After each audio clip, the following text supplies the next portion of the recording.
के स्थान पर ए हो जाता है और ऊ के स्थान पर ओ हो जाता है और री और री के स्थान पर अर और अल हो जाता है। कहने का तात्पर्य है अगर ए और आ के बाद में अगर ई यानी कि छोटी ई या बड़ी कोई सी ई आए, अगर ये आती है तो ई के स्थान पर क्या हो जाएगा, ए हो जाएगा।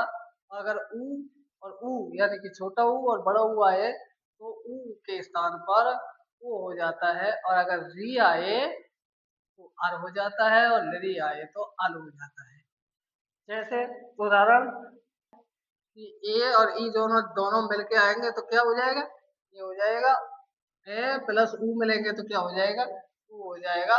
उदाहरण के लिए जैसे Oppo plus Indra, Oppo plus Indra. अब देखिए इसका ओप में से पे का ए प्लस इसका ई बराबर क्या हो गया ए, तो ये शब्द क्या बन जाएगा, उपेंद्र।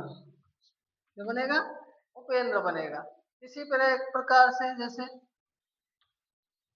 सौर प्लस ईस, सौर प्लस ईस। अब इससे रे का ए, इसमें से ए निकला, इसमें से क्या निकला, ई निकला, बराबर क्या हुआ ए, तो क्या बन गया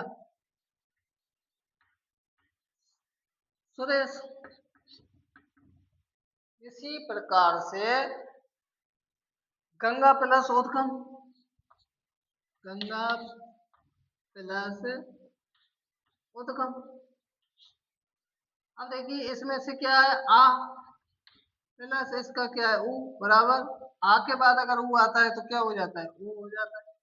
क्या हो जाता है, ऊ हो जाता है तो क्या होगा गंगोत्कम, गंगोत्कम हो जाएगा। अब बात आती है जैसे हम करते हैं, ये आ गया हमारा सुरेश और नरेंद्र, सुरेश नरेंद्र दिनेश गणेश,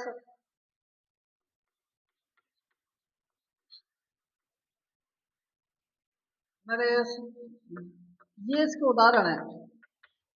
और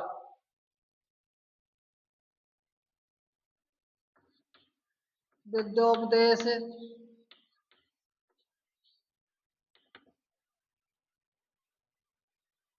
अब क्या करते हैं, ये तो हमको संधि विच्छेद मिली तो हमको पता है कि यहाँ से ए और ए के बाद में ई आ रहा है तो ई हो जाए। इसमें हम इसके विच्छेद कैसे करेंगे, कि अब कैसे मालूम करें कि भाई ये इसमें ए ही हो रहा है। इसका विच्छेद करते समय तो मैंने बताया था कि स्वर संधि में हमेशा मात्रा को देखते हैं, जहां बड़ी मात्रा होती है वहां से इसको हम तोड़ते हैं। तो देखिए अब इसमें सब में इसमें क्या है, इसमें एक ही मात्रा लगी हुई है, इसमें एक ही मात्रा लगी हुई है, इसमें एक ही मात्रा लगी हुई है, इसमें एक ही मात्रा है, इसमें एक ही मात्रा है, इसमें ओ की मात्रा है। तो अब देखिए यहाँ से हम इसको तोड़ेंगे तो एक ही मात्रा है तो ये क्या हो जाएगा, यहाँ सोलह, सोलह प्लस ईस, इसका कौन नर प्लस इंद्र, दिन प्लस ईस।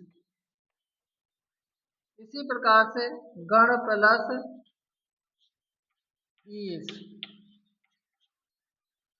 नरेश नर प्लस ईस, नर प्लस ईस,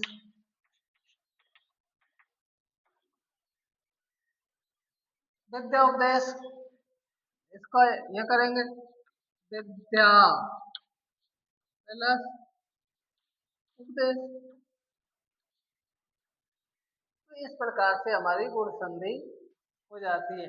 मैं दोबारा से एक बार फिर समझ रहा हूं कि आद गुण है, इस सूत्र से ए आ के बाद अगर ई ई ऊ री री आते हैं तो ई के स्थान पर ए हो जाता है, ऊ के स्थान पर ओ हो जाता है, री और री के स्थान पर आर और अल हो जाता है। उदाहरण जैसे उप प्लस इंद्र उपेंद्र, सुर प्लस ई सुरेश, गंगा प्लस उदकम गंगोदकम, सुर सुर प्लस ई इंद्र, दिन प्लस ईश, गण प्लस ईश और नर प्लस ईश और विद्या प्लस उपदेश। इस प्रकार से हमारे ये हो जाते हैं। और जैसे लिरी का है आ प्लस लिरी आ गया तो बराबर क्या हो जाएगा अल, क्या हो जाएगा अल हो जाएगा।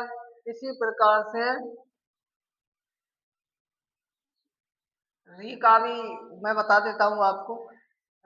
री का उदाहरण भी जैसे राज प्लस और ऋषि, राज प्लस ऋषि। तो इस प्रकार से ये हमारे गुण संधि होती है।